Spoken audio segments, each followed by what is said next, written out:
everyone. We are here again on Couples Time. This evening is not just another gathering. It's a celebration of love, commitment, growth, and the beautiful journey of two people choosing each other. Again and again.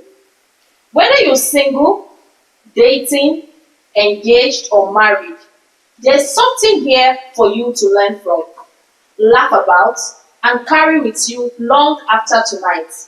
So sit back, relax, and get ready to be inspired, entertained, and perhaps reminded why love remains one of the most powerful forces in the world.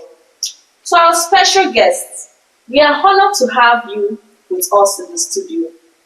Interestingly, Mr. Sunday Abu is a retired military officer, while Mrs. Abu is an active civil defense officer. I'm sure you're already picturing the kind of structure, discipline, and unique dynamic their marriage must have. Let's dive in and hear their story. Sir, our audience would like to know how long you've been married and how did you meet each other? Okay, thank you for having us. Our marriage is just about 10, 11 years now, but you can see how old we are. So you might be surprised why marriage should be around 10, 11 years. Individually, we were married before and in communion with the church. Unfortunately, we all lost our spouses. So then we are from the same village. That's my family house to theirs, just a stone throw. And then 2014 we met. Because since we've not decided individually to hang our boots, so we decided we should keep ourselves together. And then we met in Lagos that 2014 at Dodam Barracks, where she came visiting her younger sister. And there in the church, there was a program at that Dodam Barracks military church, which I attended to. And in that program, coincidentally, I don't know what happened. The priest was, at the end of the day, there's a lady there that somebody wants to marry. And that the lady should come out for a blessing.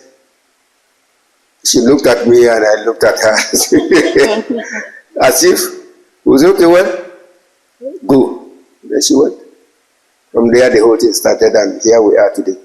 Beautiful. Thank you. So, as a retired military personnel, how has your experience in the military shaped the way you approach marriage and family life? Anyway, military life is a life of discipline, life of humility too. Because if you are not disciplined, you cannot fit into military. So, some persons out there, from probably the stories they heard about military this, military that, but when you come into it, you find a different ballgame.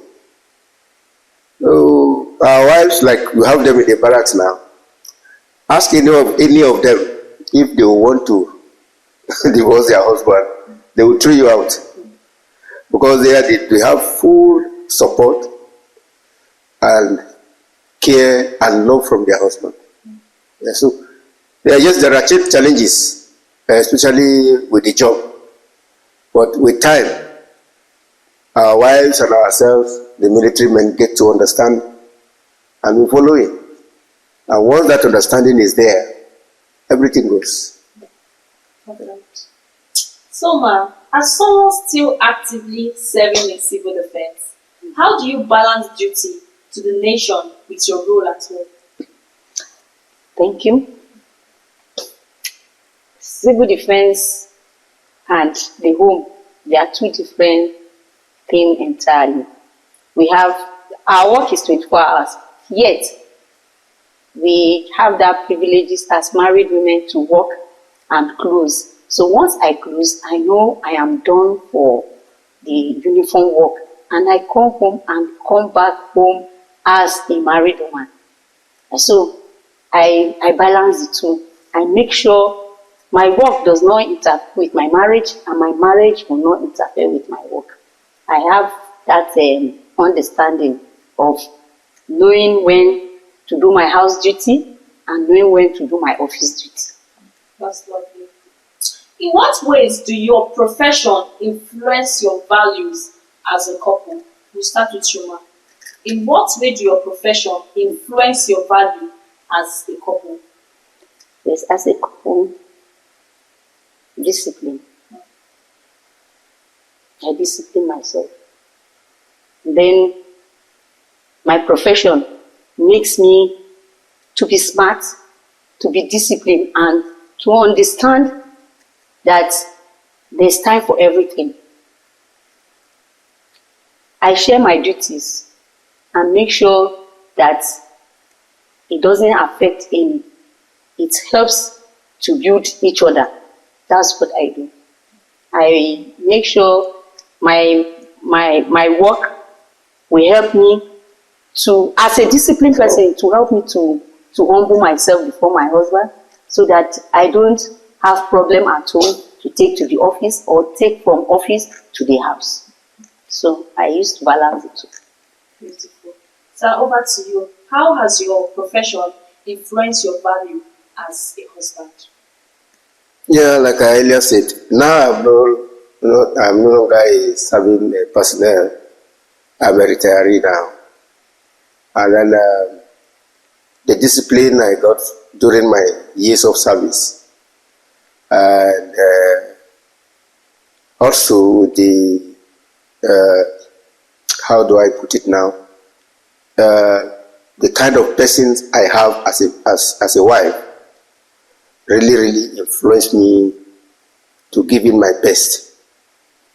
Yes, and where I am now as a retiree, her attitude, her discipline have always encouraged me to keep myself the way it is. Thank you, sir. What has been the biggest lesson marriage has taught you so far? Patience. Patience. Marriage has taught me that aspect of life, to be patient with whatever comes my way. And then it has helped me to be more disciplined in the way I behave outside. Because as a married woman, I have my boundaries. As a married woman, there are certain things I don't exhibit, even though I like them. I don't do them because I am married. And then it helps me to be patient. Even when things are not going the way I want it, I pray and then remain patient, knowing that God knows the end from the beginning and things will work out fine. So it helps me to be patient. Beautiful. Over to you, sir. How or what has been the biggest lesson marriage has taught you? One of the biggest lessons that this marriage taught me is with the patience has talked about, 1. 2, as a military man, and also maybe before the marriage, as a young man, you usually think of yourself and yourself alone in your activities, the way you do things and everything. But once you are married, even as a military man, once you are married, that ego, that pride is reduced. You no longer think as me and myself alone. Now you have a wife, and God willing too, there are children. So that really reshapes you from carrying out certain action that ordinarily you wouldn't have taken while you are alone, or you want the military pride to get onto you. But this time around, really the pride is gone. And now patience and humility, and somebody will look at you and say, this one is not a military man. Why is he behaving like this? But when you look, going back, I think of my father, may his soul rest in peace. Sometimes when some things will happen, and as a growing child, I would say, Dad, why don't you behave this way? He would say, just go down. Then we didn't understand. And then as a growing child then, and even as a military man, when I was married, I didn't understand it too. Your father too was a military? Yeah, of course. Beautiful. So, but now, we really understand that pride, that ego, that thing that you feel you should do within yourself and get pride is no longer there. That is the patience and that is the humility. So life has taught me that to look at life with its real meaning and also to build up societies after me. That's awesome. So, sir, man, we all know everything surrounded with being a military and being a civil defense officer. So, how do you both handle disagreements when there is a little talk back, talk on, talk off? How do you handle disagreement without letting it damage your relationship? Yes. Sometimes people ask, when we were in the barracks before my husband retired, we don't hear them talk, we don't hear them because of our exposure, because of our level, and then because of, if you attend, as Catholics, if you attend marriage course, it will help you very well. You are exposed to certain things, and then your work, and then you look at, and if there's love, it will help. Like pet name. I call him my love, the whole Kontagora knows him, I call him. Yes, if you say my love, they know it's me. I call him that name. So when there's problem, that name used to suppress that problem. To suppress, that pet name used to suppress it. And when he's high, I look at it and tell you're a civil defender, you are a civil person, don't dare it. I'll be encouraging myself and then talk to myself. And then with the word of God, I encourage myself and say, let him be, he's your senior. And then things like that will just calm my mind. And then later, he likes respect, as a uniform person. Sorry, sir. And then the whole thing goes down. That's how people don't hear us. It's not that we don't have, of course, as human beings, even the tongue and the teeth is with God. With understanding, with love, it used to calm down. Beautiful. So over to you, sir, as an ex-military personnel, how do you handle disagreements when your wife gets you upset? Yeah, one thing to add to what she has said is, before we got married, we were friends. We cultivated a friendship during our courting time, and then, as friends, like Jesus would say, I no longer call you my servant, you are my friend, because servant doesn't know what his master does, but the friend does. So, as friends, we don't hide things from each other. We speak to ourselves, we talk to ourselves, we communicate very well. So, that helps us a lot. We even, certain things that we're not supposed to even say out, we say it within ourselves. I will tell God forgive us for our husband and wife. Now, so when we have quarrel, sometimes when I get annoyed or she got annoyed, sometimes we look back again at our friendship time, marry that friendship to the love we have now as husband and wife, and you see us cooling down. So that friendship really helped.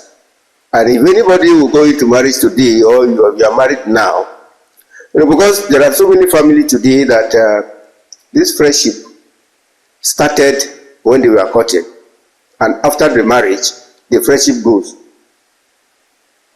remaining the marriage. Most marriages don't survive it, because some persons are living now as if they are not married, but they are together, because of that friendship that is not carried along. But if you carry your friendship from that courting time along into your marriage, and you allow the two of them to blend, the friendship, that is the likeness in the friendship and the love, it will settle it. So what you're trying to say in essence is, marriage cannot work without courtship. Courtship prepares you for marriage. And when you are finally married, that relationship you have during courtship should not be thrown away. It matters a lot. Because that is where friendship is built. That is where love comes in. First of all, somebody will tell you, okay, I like you. And okay, by extension, I love you. When these two blend, problem might come, challenges will come, but you overcome them. Yes. Beautiful. So what kept you going during your most challenging season together? What kept you going during your most challenging seasons together? Yeah, it still boils down to this issue of friendship and love and communication, because we communicate a lot. And as since our marriages, even the former marriages that we had, was built on God, including this one. And so what we do is not by our power. We have children. There is by the grace of God. But we allow the grace of God to come in through morning devotion, where we wake up, no matter the exigency of duty, we timed ourselves, get ourselves through the pages of the daily readings, allow ourselves to talk to ourselves. If there are issues in the family, we discuss, and then we pray together. That has been the driving force. Beautiful. So, Ma, how have you both changed individually, and how did it affect your marriage? You know, after marriage, there might be some changes. How has it affected your marriage? Changes as to work or changes as to... Both, depending where you want to touch. Okay. Yes, not much. The changes is not much. Like when we got married and then transferred to Kontagora here, I was in Kaduna. So it wasn't easy because it was almost every time, especially when it's time for Divine Mercy, you will call me, we do pray Divine Mercy on phone. It was not easy. But we didn't allow the distance to affect the relationship because we were always communicating, like I said. Communication helps very well. So the changing was not much. Then I have to look for transfer. It was not easy. I have to look for transfer, but thank God for civil defense. Once you're married and you're looking for transfer, they don't deny you. On compassionate ground. Yes, on compassionate ground, you come down to your spouse. So I was able to come down. So the weather, I was sick. I don't used to be sick before. I don't go to hospital, but because of the weather, because of the changes, I was sick for some time. And then later, I got used to the environment, and then the system adjusted. Then everything came back fine. Yes. It's good to hear. So what habits or routine have helped you both to keep your bond stronger over the years? What is that one thing you both keep doing that makes your love keep growing every passing day? That morning devotion. That morning devotion, because communication, prayers, that love, morning, yes, and the friendship. Because even when we are not happy with each other, we have that task and that agreement of that morning devotion. We have to appreciate God. So for that, it will bring us together. That morning devotion and that pet me. Even when I'm angry, before I will say I will not call him my love. In fact, sometimes when he's angry, he say, you, I'm talking to you. And I'll do as if, my name is not you. Then later he say, my love. And before you know, that will now come back to each other. So that's what keeps us going. So apart from the spiritual aspects, what other social aspects keeps your bond going? Outing. Okay, you do outing at this age? Yeah, of course. We do. Very, very well. Beautiful. We do. Sometimes in the church, when the priest will say, how do they call it? How do they do it? Peace of the Lord. Peace of the Lord be with you. Wherever she is, she will come to me. We will hug ourselves in the church. Yes. And I think I remember 2 or 3 persons have called me and say, come, this one I love, no the old. So, and I said, love doesn't get old. It's only you that gets old, but your love, and once you keep your love alive, you don't get old quick. Once there is love, when you have somebody that will give you that love, that you share the love with, like I have now. Yes, so that is why you can even see me. I tell you, my ears will not believe. But I'm like this because I have somebody who I share my love with. So that is it. There are a lot of things that she cooks well for me. Yeah, I'm not hungry. Even with the job, I sometimes do, like a military man, I will love to say, okay, let me. Sometimes when she gets me annoyed, I say, cook. I'll cook my food myself too. I will need to find myself cooking for the whole family too. So that's how it is. Beautiful. Beautiful. So how do you keep love alive after so many years together? How do you keep love alive? Like keep the love going and not get boring. How do you keep love alive? Fun. Fun. Yes. What's the fun, man? Like the outing, you play Lido, you play what, those kind of things. You watch films, funny films together. Yes. Okay. Yes. At our leisure time. Yes. At leisure times, weekend. When you have your off days, you make sure you make your family, your spouse happy. Yes, we make each other happy. Like I said, we go out, take one bottle and come back home and relax yourself. Beautiful. I love Yes, it. yes. You come back home and relax yourself. And so it makes it grow. Yes. So what role does communication play in your marriage and how do you maintain it? How do you communicate? Communication play a lot of role in marriage, especially if we want your marriage to go on. I just want to pick a text where I don't know whether it is Jesus in his gospel or in the gospel or Paul in one of the letters of the epistles. I say we should nourish our body. The church is the body of Christ. Christ is the head. And it is the duty of the head to nourish the body, the church. So we bring it to our family. I am the head of the family. She is my body.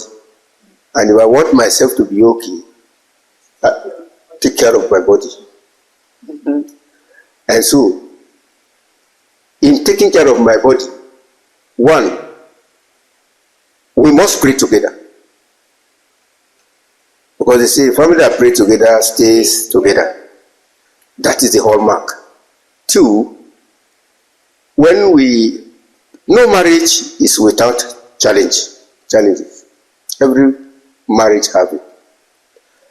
The ability to handle that challenges shows maturity and keeps communication and love going. Then we look at also sometimes when I get annoyed, like she said, because one, we are two individuals from different backgrounds somehow, with different upbringing. So I don't expect her to be a saint. Neither does she expect me to be a saint for her. So when there is this understanding between us, it also keeps communication going. Apart from, the friendship and the rest. But most, especially that friendship that we had before we married, and we allowed the friendship to rule through that marriage, is one of the cardinal points, because we don't let that friendship to go, because in that friendship we talk. If I don't talk to her for a day, maybe for one thing, for maybe one annoyance or the other, I am not happy. I might pick myself to go out, but I didn't really go out. My spirit is back home. I am just somewhere there. The next thing, my phone will be ringing, and my friends will say, "This one will let you rest." And then I will see myself going back. If for not, you see, like my people will say one thing. They said, when a woman has no story to tell her husband, she will say the rat is eating calabash on her bed. So we will just form it. And it blends for us. That's awesome. And communication is very, very good. When he's angry with him, look, this thing you have done, I'm not happy with it. And when he offends me in a polite manner, you know, military people, they don't usually say, I'm sorry. Sometimes we just go out, get me my favorite, yes, and come. In my heart of heart, I say, I know. And I collect, and I let it go. And I said, you said our Father this morning. I remember the promise, forgive us our trespasses as we forgive those who trespass against us. So I use that, and then I forgive, and then we carry go. It's not only ourselves. See, one thing, see, when you have a good woman, if you marry a good husband and a good wife, the husband that know when, if you know that you offend your wife, the ego there will not allow you to say, I'm sorry. You go out there, find something to cool her down. It's there. Then as a woman too, she's not ashamed. She's not afraid. She's not ashamed to come kneeling and say, I am sorry. I did this wrong. I am sorry. And the moment she said that and kneel down, you are melted. Nothing you can do again. That's one of the things. That's beautiful. So how do you balance family responsibilities, work, and your relationship? How do you balance it? Over to you, Ma. Because she's sound now. Yes. No, like I said, my office, well, once I close, I know I'm done with the office work. Sorry, let me cut you short. How then? Well, what time do you go for work? I resume my work is 7:30. 7:30. Yes. When do you return? I return 4. Okay.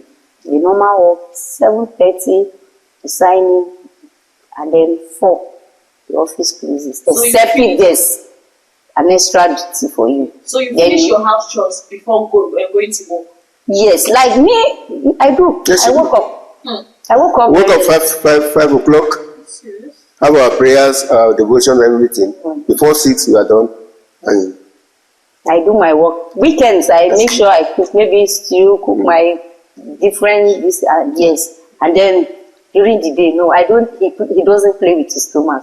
All men, they love your food. Even in the church, they know if I anything after mass and you said you have this meeting, anything, they know me. He doesn't like it. Once it's after 1 hour, yes, I say please, the chairman is at home. Let me go and take care. So I know what he likes, and I work towards it. So my house choice, I'm this type that like cooking. And then he once in a while, when I'm sick anyway, he does that, he does everything. So once in a while, even when I'm not too sick, I'm sick, so that I get the food. So I get. So what advice would you give to younger couples just starting out? What advice would you give to younger couples? yeah.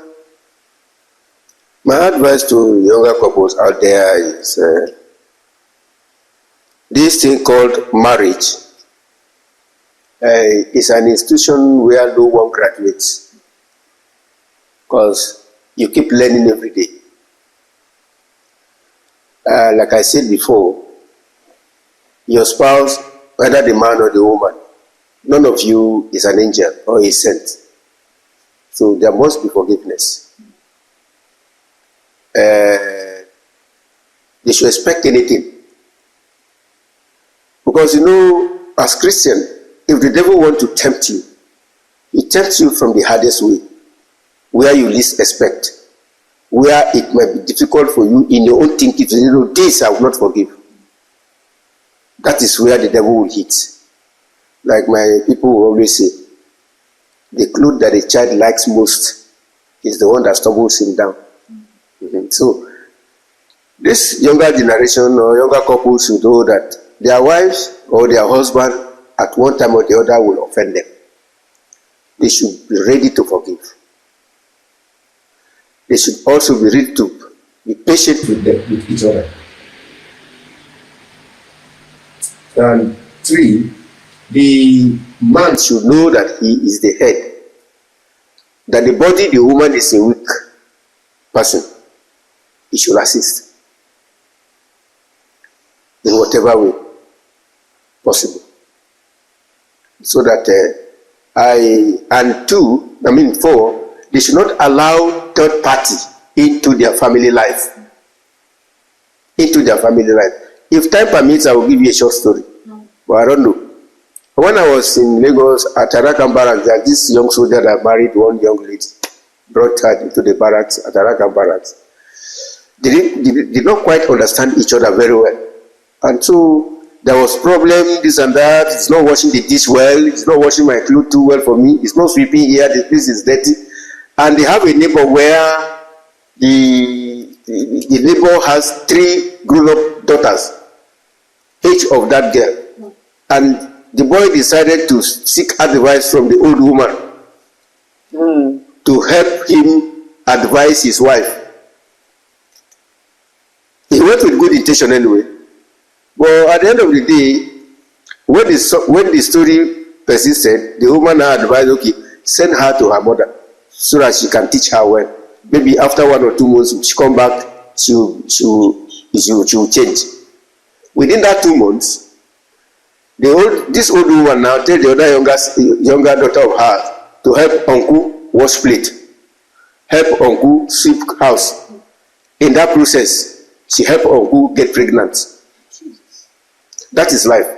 So that is the danger of allowing third party into the family, because you don't know their intention. You know, it's not everybody that you show your wounds to. Some of them don't have good balm to rub for you. They can only have fire to put, and then it pains so much. So we should be careful, we should be patient, we should be humble, help each other. And if at all, like my people will say, once the hair on our head, when it's fully grown and overgrown, you take it home for barbing, not to salon. I hope you understand what I'm saying. Good. You take it home for barbing, not to salon, when it's overgrown. I think anybody hearing out there will understand what I'm trying to say. Because that is why in the wisdom of the church, you still have sponsors. So when things are getting off hand, you have your sponsors. Sponsors are also third party. Yeah, no, but that is why I gave that proverb that once the hair begins to overgrow to a point where it must be barbed, they take it home. Not salon. Not salon. If you understand that very well, it will help. So that's it. Let love lead. In my young couples, I will advise them, let love lead in whatever they do. If you love your spouse, no matter what, you have a space to forgive. You have a space to love again. You have a space to humbly sort out your differences. Like my husband said, don't allow third parties because they can be dangerous. Even your mom. In my place, if my husband, but thank God though, with all our, as we are uniform, we've never reported ourselves to anybody. Build your marriage on Christ the solid rock, and when the wind blows, the storm, to still stand. So that's our way of arranging the marriage. And then, like I said, no matter what, if he offends me today, and maybe it has reached the peak where I cannot, as human being, take, I will not take it to my people to go and report. Because sometimes when you are ready to forgive your spouse, they will not forgive. Yes. But if I take the problem to his people, I will get a soft landing. They will scold him for me. They will do everything that will help me, maybe to balance the difference. So I don't advise you take your problem to your family, your marital problem to your family. No. The third party I'm still explaining. No matter how hard it is, please take it to your spouse. Where necessary. Where necessary. Or, like we said, the sponsors. Because maybe the marriages that involves bullying, And maybe because like we that deals with the public, we see somebody will come with a swollen eyes, heavily beaten by his spouse, maybe because like the woman said the husband gave her money to cook, and then she said the money will not be enough, so she didn't even cook the food. He came back angrily and beat her to nonsense. And so that kind of thing, you see, she cannot take it alone. She will need somebody, but let it be the family of that your spouse. It will help. Thank you so much, ma'am. So looking back, is there anything you would have done differently in your marriage? Let's start with you, ma'am. Is there anything you would have done if given the chance? Is there anything you would have done differently in your marriage? Nothing. So everything is perfect. Not too perfect, but then I'm enjoying them. I'm not complaining. So I am not looking back, because as friends, anything that comes is still part of it, part of the friendship. Maybe, I don't know, in future, but for now, I thank God. It's the Lord's dream, not my own.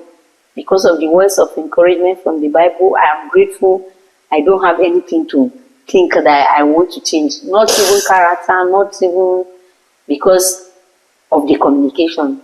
Once it's there, we do it and let go. So I don't have anything to think I want to change. Beautiful. So over to you, sir. Is there anything you would have changed in your marriage if given the opportunity? Yeah, I think with my wife now, if there's anything I want to change, is for God to say when we get over there we should marry again, and then I carry her along. Beautiful. Otherwise from here, I'm okay. Seriously okay. Perfect. Yeah. I love the cross. And I'm okay with it. Because you want to change anything, I don't know the cross that one is bringing. Exactly. So the angel You know. So if I can ask God and pray to God to change maybe some of the laws, is to allow us to marry over there when we get to him. Then I can hang my wife and we'll go. That's lovely. So what is your wife's favorite meal, sir? That's the way she loves it. Generally, you know women, rice and beans. That's her favorite food. I think so. Rice and beans. That's my favorite. What's your husband's favorite food? Pounded yam and okoho soup. Okoho soup. From Idoma. Yes. Beautiful.